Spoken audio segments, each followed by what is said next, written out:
About this very important topic, climate change. Start tweeting at Koinange Jeff, at Citizen TV Kenya. The hashtag is JKLIVE. JKLIVE begins right now, tonight. Tutapewa kura ya turufu, veto power, ambayo kalamu yetu itahitajika ndio isonge hatua moja wapi mbele. Chaos and then truce. Airport workers call off anti-Adani takeover strike after a deal with government. Got a message from Kenya Airways a couple of hours ago saying come to the airport 4 hours early with no explanation. It's very frustrating. Things are not as we expected. We have been stranded here for more than 4 hours. Flights cancelled, thousands of passengers stranded. The effect of more than 18 hours of a strike at JKIA by aviation workers. Claims of a missing matron from the ill-fated dormitory at Hillside Endarasha Academy as the DCI intensify probe into school fire. We must do everything within our power to end corruption in every organization, at every level of government, and across all regions of our republic. Ruto promises to fight corruption as EACC hands over 15 billion shillings worth of land and 511 million shillings cash assets to the government.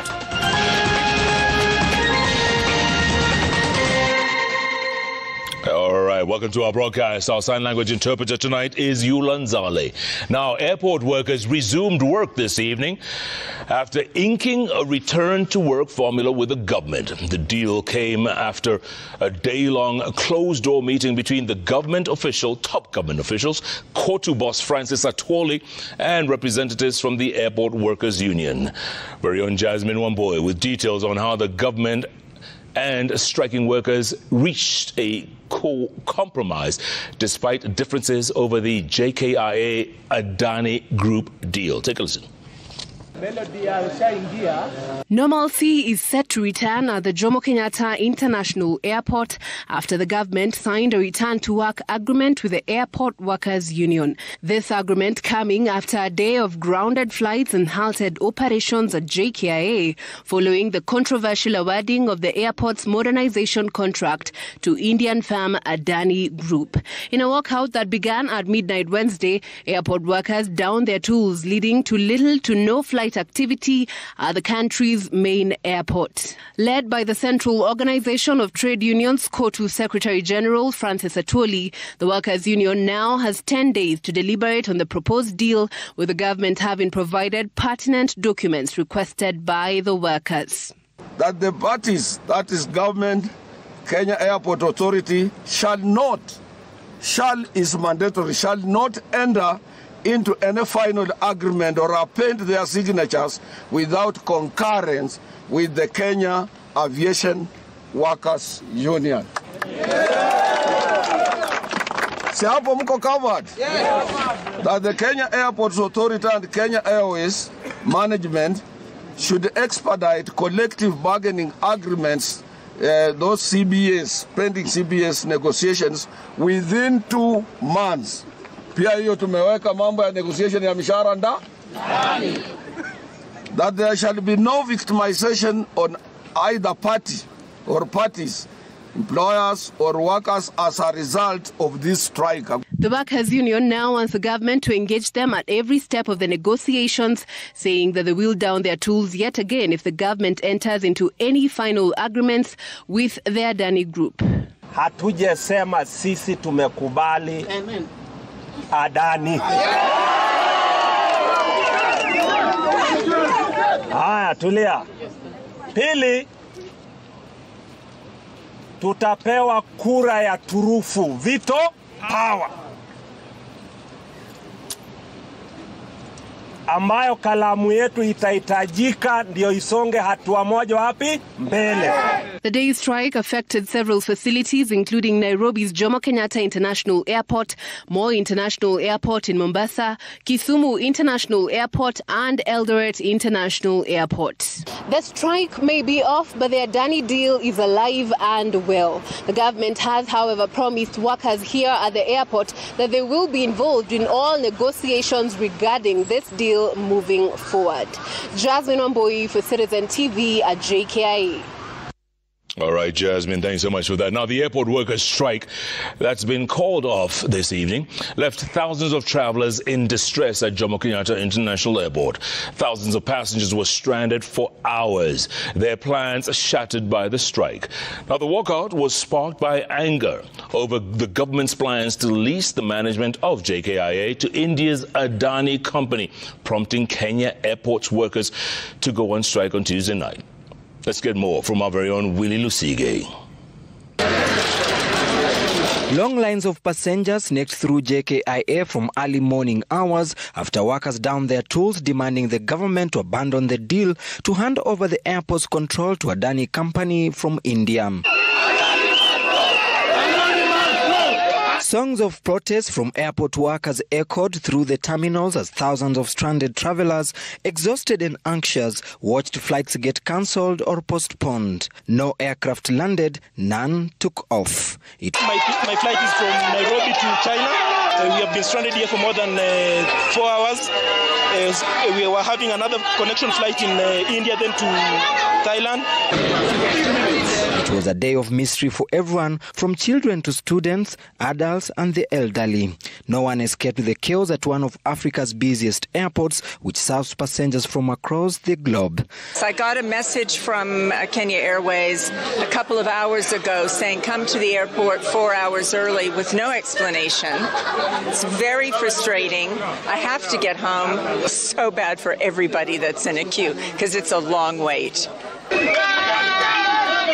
Every traveler, including those in positions of power, found themselves in the same situation, all equally held hostage by the strike. Even politicians were not spared from the chaos. I'm flying to Johannesburg. My time schedule is almost. I don't see if I'll take it. I'll go. But when you see workers strike here, they have a reason. Kenya cannot be a country that want to sell everything. Kenya Airways gave us the notifications that flights were delayed, but we should still come to the airport. I hope that we will be able to resolve the issues. All day long, airlines pushed back departure times, leaving passengers with nothing but empty promises and messages asking for their patience. But for many, patience had run out.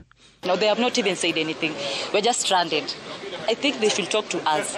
We are out here, okay, others are going, but we don't know anything. We work here, so we are supposed to be told what is going on. This is a very bad image to the international airport because I believe Kenya is a connection point to African countries because JKI is used as a connection point to the other countries. Travel chaos witnessed at JKIA has left hundreds of thousands of travelers stranded and delayed tens of flights. The continuous disruptions raising questions about the future of operations at this airport. Willie Lusige, Citizen TV, JKIA, Nairobi. All right, Willie, thanks so much for that. Now, hundreds of travelers in the fringe airports outside the capital, Nairobi, were also stranded following the strike by workers under the Kenya Airports Workers Union. In Mombasa, passengers waiting for international flights pitched camp, hoping for a resolution of the stalemate. In Kisumu and Eldoret, those waiting on domestic flights also returned home following a cancellation of their flights. Our very own Laura Otieno reports on the first day of the sky lockdown that has left hundreds at a crossroads. Scenes at the Moi International Airport in Mombasa. While travelers waited on the queue, workers who should have been checking their documents and getting their luggage ready for travel were carrying placards chanting in protests. The situation visibly aggravating an already dire situation as the takeoff time for most passengers edged closer. Kwa wageni ambao ni mara ya kwanza kuja Kenya shati ya uoga, sidhani kama watapenda tena kutumia kwa njia moja. Kenya inapoteza biashara kubwa. I was having a connecting flight to Entebbe, and then now I was to go for a conference, so it means everything has been disrupted. If you are to start tomorrow, in case we don't travel, then it means everything is going to change, and I also had my other plans. At the Kisumu International Airport, the workers also carried placards in protest of the proposed takeover by Adani Holdings.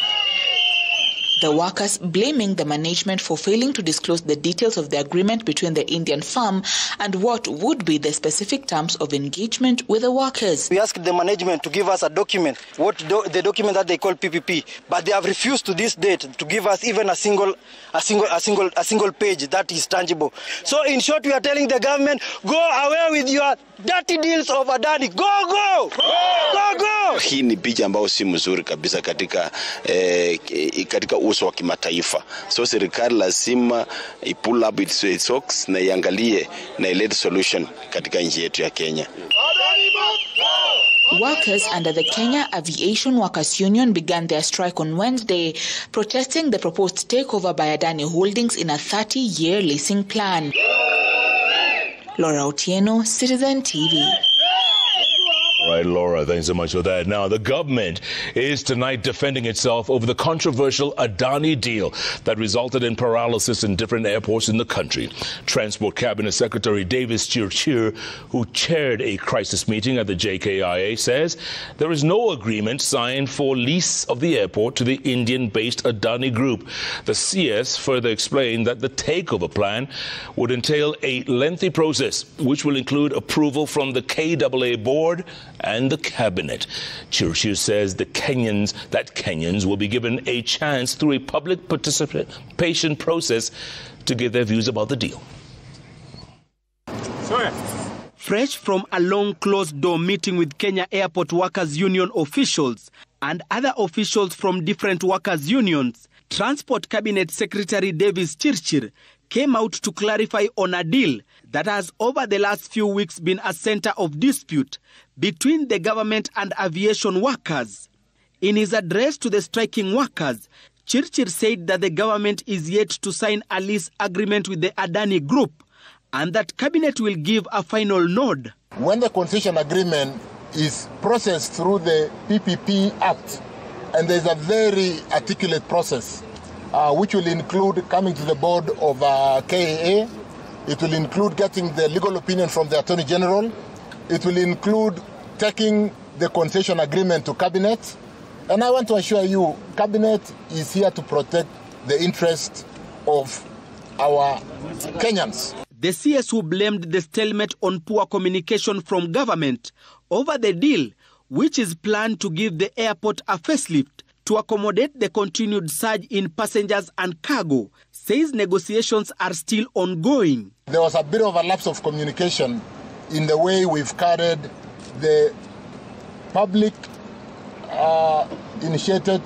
privately initiated investment by Adani in this airport, because we do appreciate that we have a PPP Act which allows private investors to seek opportunities to invest.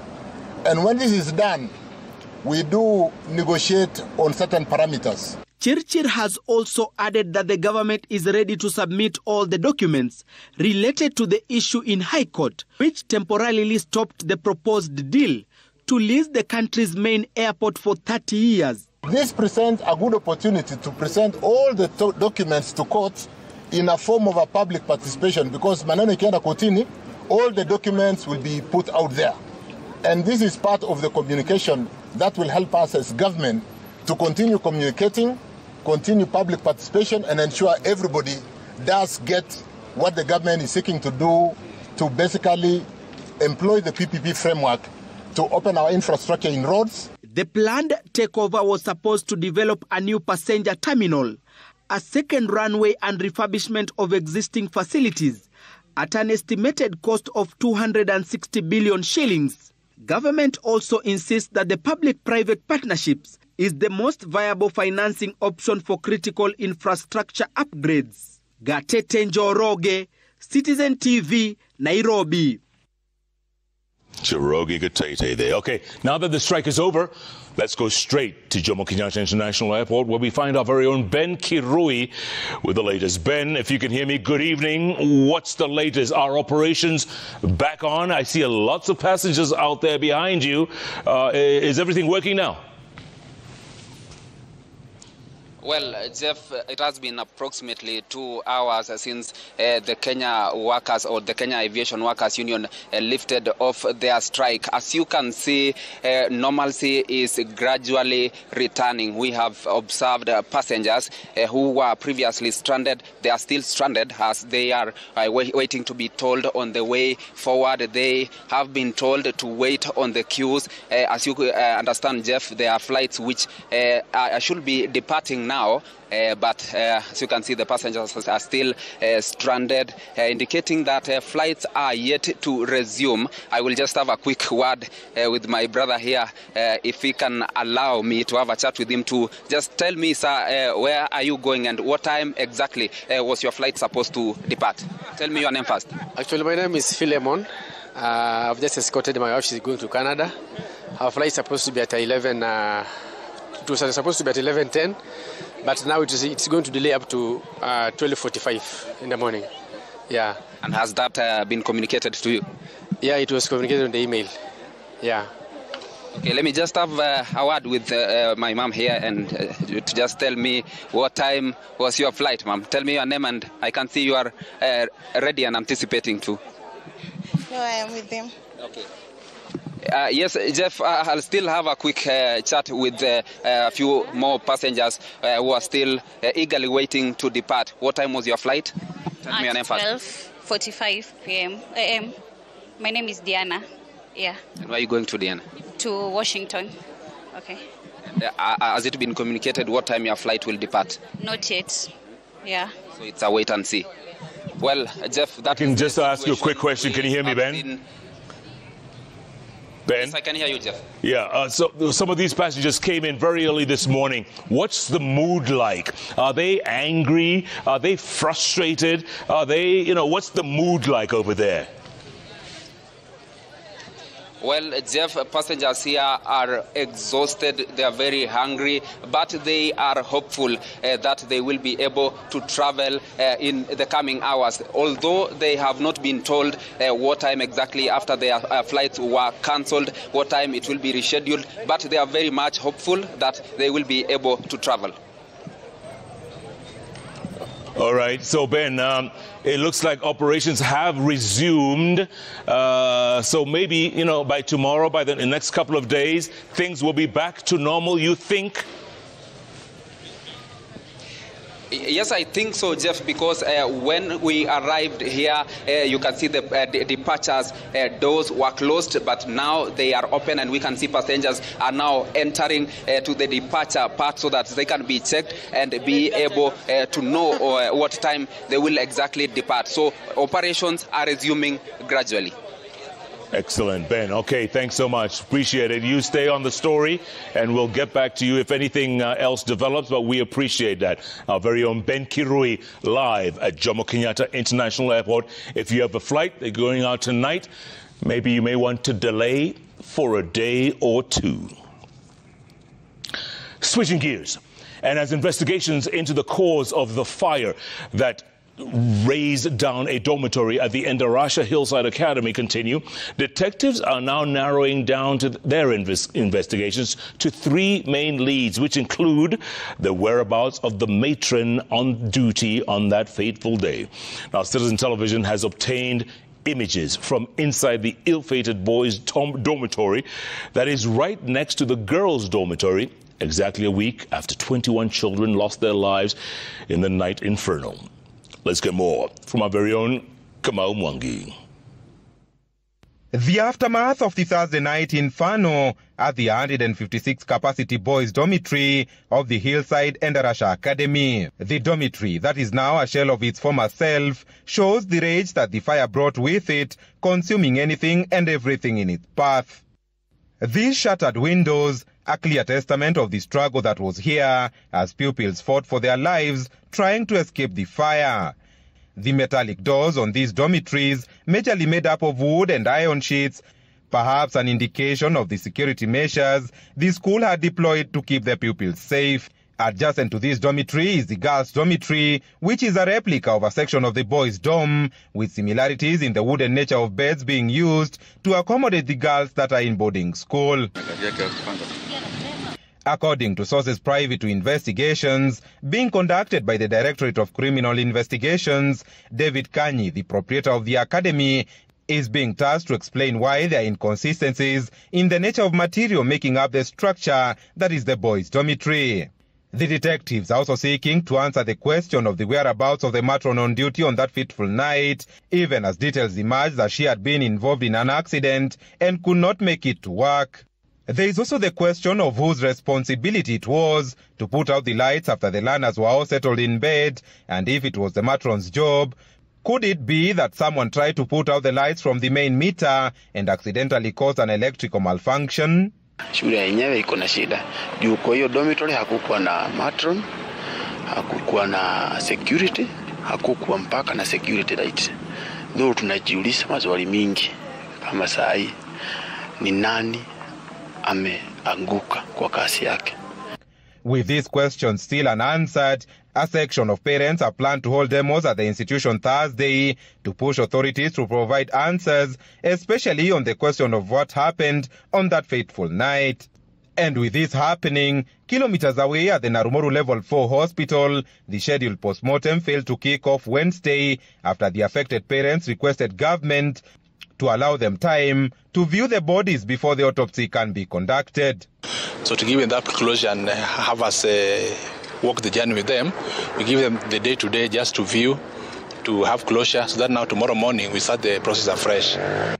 Having brought in a team of doctors with him, Oduor is confident to get the autopsies done and completed Thursday, even as the parents await DNA results from samples collected Monday. At the same time, the Education Ministry says it has begun the process of inspecting boarding schools around the country to ascertain their compliance with set guidelines. Kamau Mwangi, Citizen TV, Nyeri County. All right, Kamau, stay on that story. Thanks so much. Now, switching gears.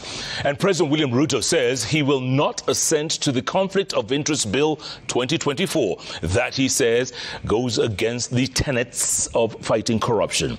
Now, the bill is in mediation in Parliament. The Ethics and Anti-Corruption Commission is opposed to amendments in the bill which would see public servants and their families allowed to transact business with the government.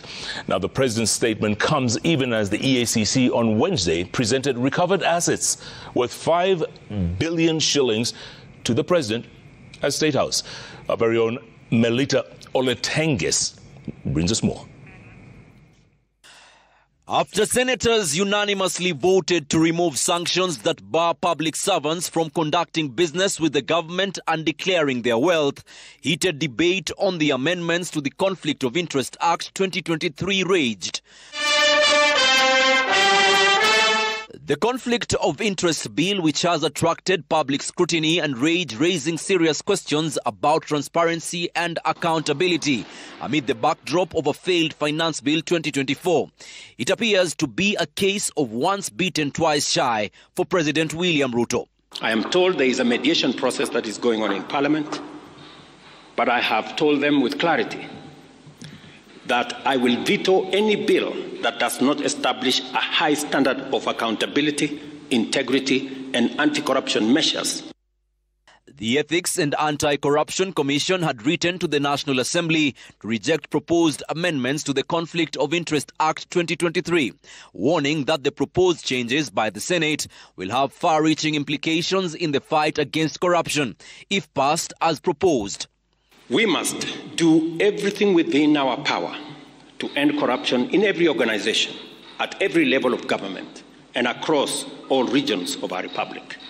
On Wednesday at State House, Nairobi, the Ethics and Anti-Corruption Commission presented recovered assets worth 5 billion, including cash and title deeds to 18.1 acres of land belonging to various public institutions, both at county and national levels, that had been grabbed through corrupt dealings. But that's the audacity that some of our people in this country have in reaching out to convert that which belongs to the public to their private use. You can imagine grabbers went to the judiciary to steal their land. They were very daring, but we managed to recover this piece of land, which is worth 1.4 billion shillings. President William Ruto has urged agencies to protect the recovered assets while announcing plans to overhaul institutional and operational framework of public procurement. Melita Oletenge, Citizen TV, Nairobi. All right, Oletenges, thanks so much for that. Now, still on politics, and former Prime Minister Raila Odinga has today handed over the leadership of the ODM party to Kisumu Governor Peter Anyang' Nyong'o on a temporary basis. Now, as he focuses his attention on the African Union Commission bid ahead of the February 2025 elections. Now, in a press conference this evening, the party said Nyong'o, a seasoned ODM leader and member, will chair the Central Management Committee meetings for the party in the foreseeable period as the former Prime Minister awaits the outcome of the Africa Union Commission chairperson quest. Our political editor, Emmanuel To, has more. 19 years since taking over the reins of the Orange Democratic Movement Party after the 2005 referendum in which he led the opposition bigwigs to a resounding victory against the Yes team led by President Mwai Kibaki then. Finally, former Prime Minister Raila Odinga has today, Wednesday, stepped down as the ODM party leader, handing over the mantle to Kisumu Governor Professor Peter Anyang' Nyong'o. The party's Central Management Committee announcing that Nyong'o, who has served as ODM Secretary General, will be in charge of the party affairs as Odinga attends to his busy AU Commission campaigns.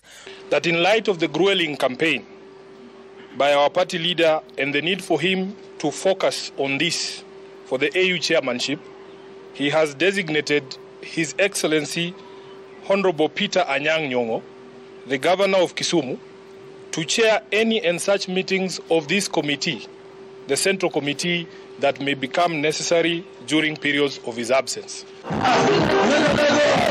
Although the party Secretary General declined to admit that Nyong'o will be the acting party leader, the governor's role of chairing the powerful Central Management Committee, which is a preserve of the party leader, points to him taking charge of the entire operations of the party as required of the office holder as a de facto party leader. If you look at the constitution of ODM, the only organ that is chaired not by the national chairperson but by the party leader is the Central Committee. Now, knowing how grueling the campaign is going to be, in fact, the Honorable Raila Odinga has had to step out. He's going to catch a flight today, and we wish them all the best wishes. We want to allow him time to be able to do those campaigns. The heated race for Odinga's replacement within the rank and file of the party attracted several heavyweights, including Nyong'o, Siaya Governor James Orengo, Kisii Governor Simba Arati, Homa Bay Governor Gladys Wanga, the party's Secretary General Edwin Sifuna, National Assembly Minority Leader Junet Mohammed, and Embakasi East Member of Parliament Babu Owino. The party is now set to hold a National Delegates Convention in February 2025, with the outcome of the AUC race being the true north as to whether or not Odinga will be back to his office and into local politics. Odinga had recently announced he will be taking a break from local politics. I'm not going to be very active in Kenyan politics henceforth, as I continue now to focus my attention on the continental campaign. Meanwhile, Odinga has flown out to Germany for a trip that will see him joined by President William Ruto on Friday. Emmanuel To, Citizen TV, Nairobi. All right, from toe to toe. Thanks so much for that. On that note, we're going to take our first break here on Jeff Koinange Live. Let you know our bench conversation tonight is a big one. It's about... It is exactly 38 minutes past the hour. Welcome back to Jeff Koinange Live here at Citizen Television. Now, the Law Society of Kenya has today filed a constitutional petition on behalf of 28 victims of police brutality who sustained injuries, with some having been killed during the 2023 protests against the high cost of living. Now, speaking at the Kisumu High Court on Wednesday, LSK Kisumu chairperson Dorcas Oluoch revealed that the victims, drawn from Kisumu, Migori, and Homa Bay counties, had suffered untold suffering following instances of police excesses during the protests. John Ahala, whose son was shot dead during the protest in Nyalenda, called for justice for not only his son, but for other victims who also lost their loved ones in the hands of the police. The 2023 opposition-led protests erupted following the removal of subsidies on maize flour, as well as petroleum, among other things.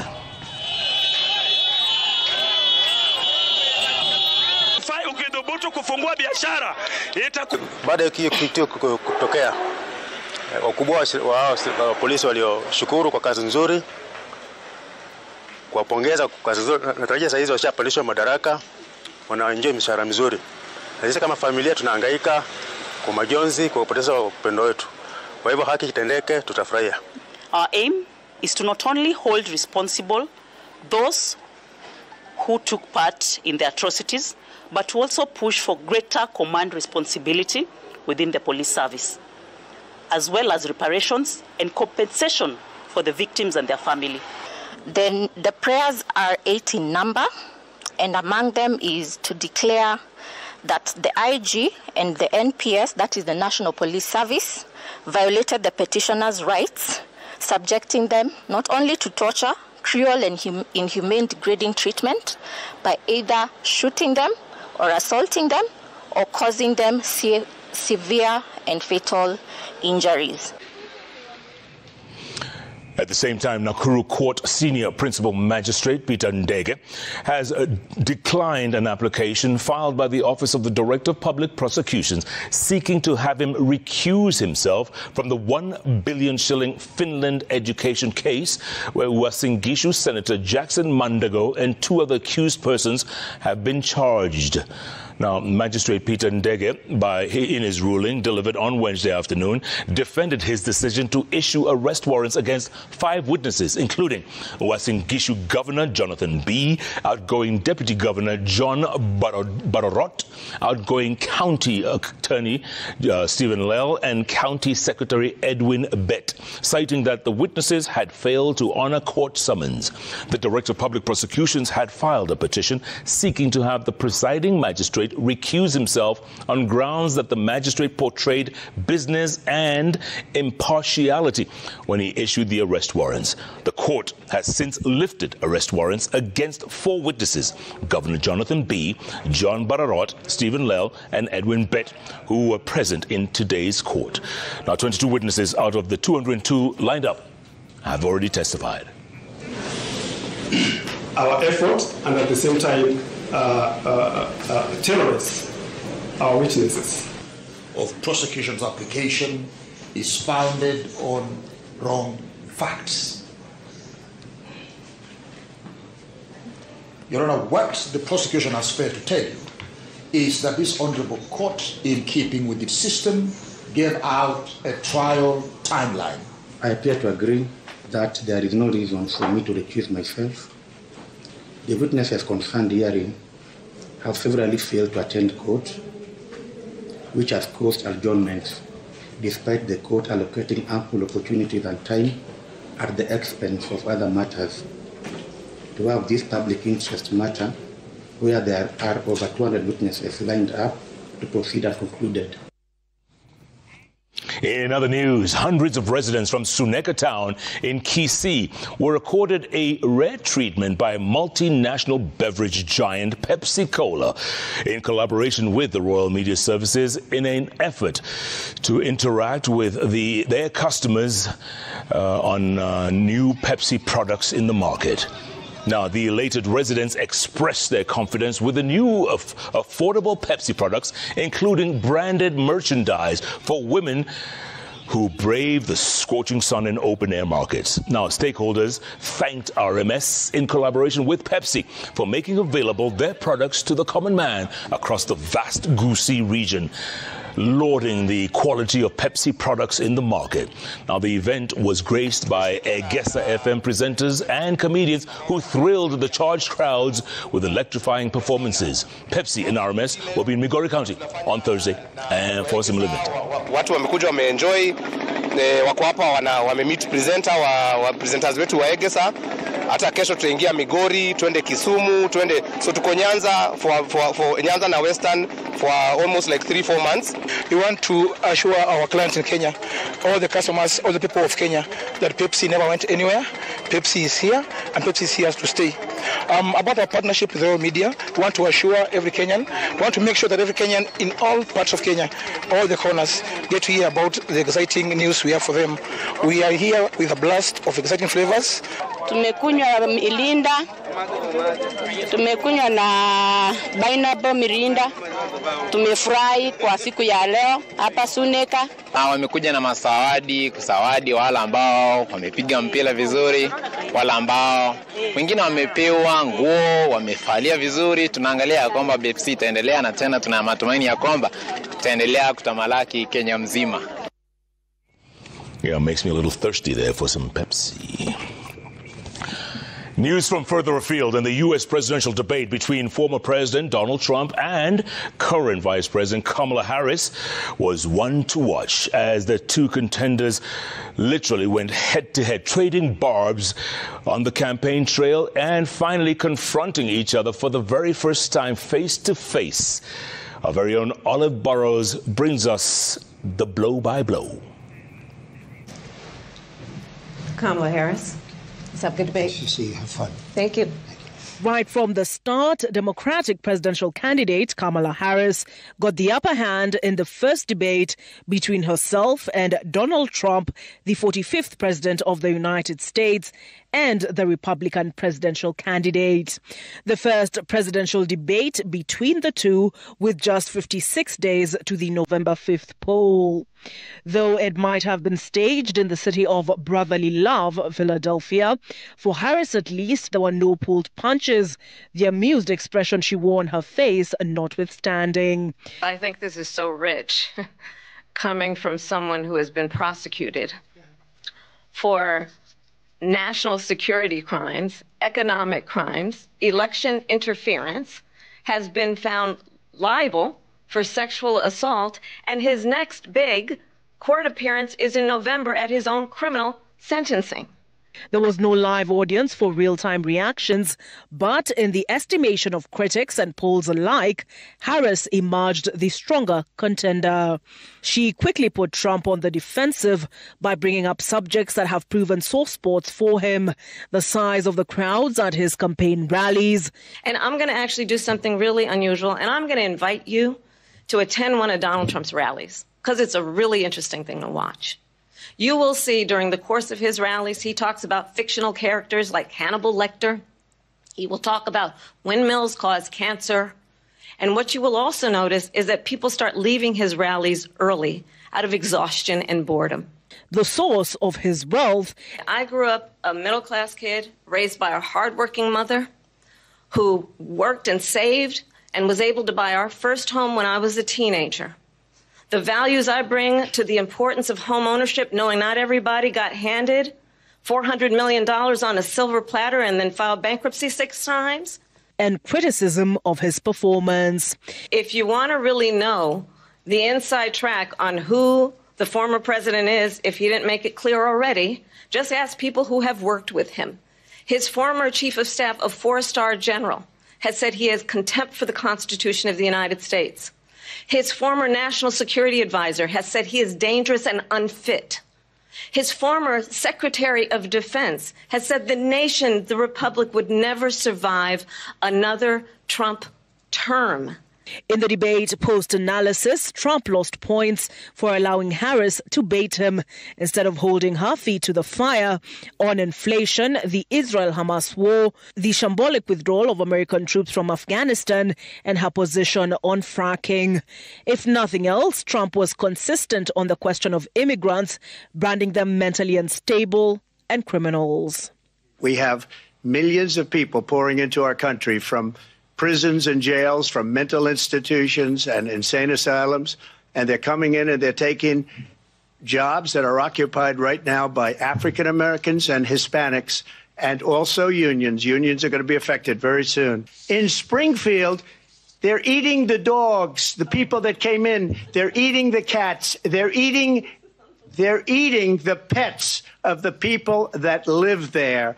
This was not the only astonishing statement of the night, and the hosts, ABC's moderators, fact-checked Trump on a number of his statements. There is no state in this country where it is legal to kill a baby after it's born. Immigration and abortion were not the only hot-button topics of the night. So was foreign policy. And not favor our enemies because you adore strongmen instead of caring about democracy. At the heart of the debate, however, was the state of the U.S. economy. And Harris, who promised tax cuts to prop up the middle class, was hard-pressed to differentiate herself from Joe Biden. So she just started by saying she's going to do this, she's going to do that, she's going to do all these wonderful things. Why hasn't she done it? She's been there for 3.5 years. China was paying us hundreds of billions of dollars, and so were other countries. And, you know, if she doesn't like them, they should have gone out and they should have immediately cut the tariffs. But those tariffs are there 3.5 years now under their administration. Olive Burrows, Citizen TV.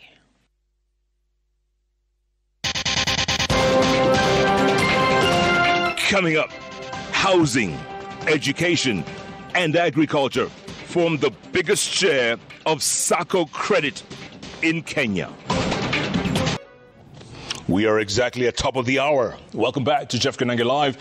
Here is Citizen Television on to business news. And the latest savings and credit cooperative organizations, or SACCOs, Supervision Annual Report shows that in 2023, the total membership of regulated SACCOs revealed that there was 6.45% of them reaching 6.84 million shillings in 2023. However, despite the institutions continuously funding a pivotal role in regarding the physical financial inclusion in the country, the sector now continues to grapple with a surge in complaints and systemic challenges that threaten their security. Let's get more from our very own Jimmy Mbogo.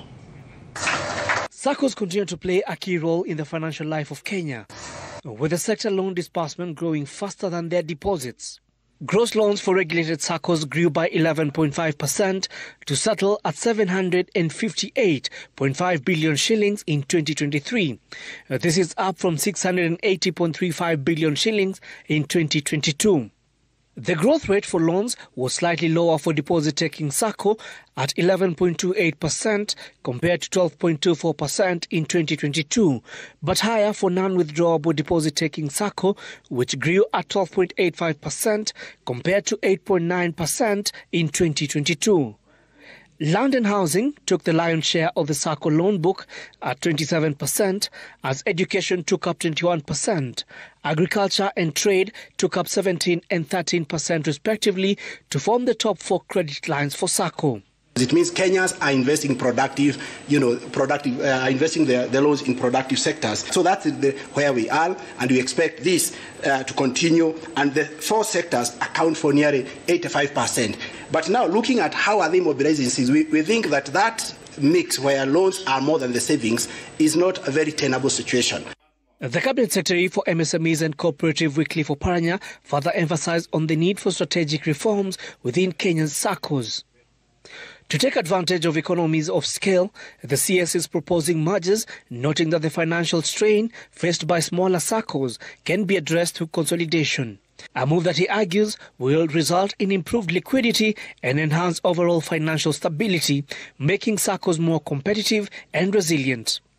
He has also called for prudent investment from SACCO managers, while hinting at the possibility of changes in regulation to impose a term limit on SACCO leadership. We have 2/3. We have around 357 coded 360, about 240 SACCOs that are less than $1 billion. And these are small SACCOs. You find that they have, sustainability financially, operationally is a challenge. The managers will help you, especially now computerization has become very expensive. When you are a small circle, you might not afford the cost of computerization. But if you come together and you are able to have a computer system that will help all of you. The supervision report has also shown a rise in the number of member complaints as SACCO face more challenges occasioned by non-remittance of funds by employers. In 2023, the report shows that non-remittance accounted for 2.59 billion shillings of unremitted funds, leading to a surge in non-performing loans to 8.45%, up from 8.34%. Jimmy Mbogo, Citizen TV, Nairobi. All right, Jimmy, thanks so much for that. On to our weekly feature, Smart Farm. And farmers in Baringo County have begun commercial cultivation of aloe vera, signaling a new era for the crop that does well in arid and semi-arid areas. Now, the county is now encouraging training for farmers on how to sustainably grow the crop and support the setting up of businesses and nurseries in the area. Our very own Dennis Otieno brings us more on this week's Smart Farm.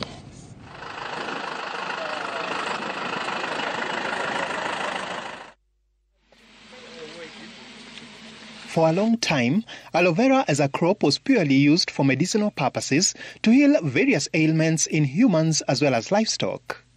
But this notion is about to change as farmers explore the commercial side of cultivating the crop as demand for beauty and healthcare products continues to rise. Farmers who farm poultry, when they use that aloe vera extract, it will prevent a number of diseases including coccidiosis or Newcastle or many other kind of diseases that affect chicken and even human beings. The traditional medicine people will find ways and means of using it. At Equator Village located in Mogocho, Baringo County, workers are busy tending to aloe vera seedlings in this nursery. Raymond Binot is among farmers leading a project to promote commercial cultivation of the crop.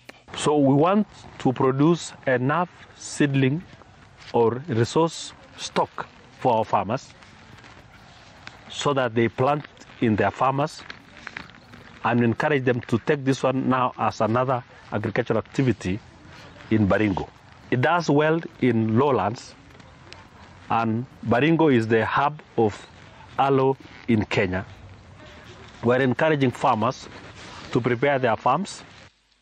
Aloe vera is a cactus-like plant that is drought-resistant and is commonly grown in hot, dry climates.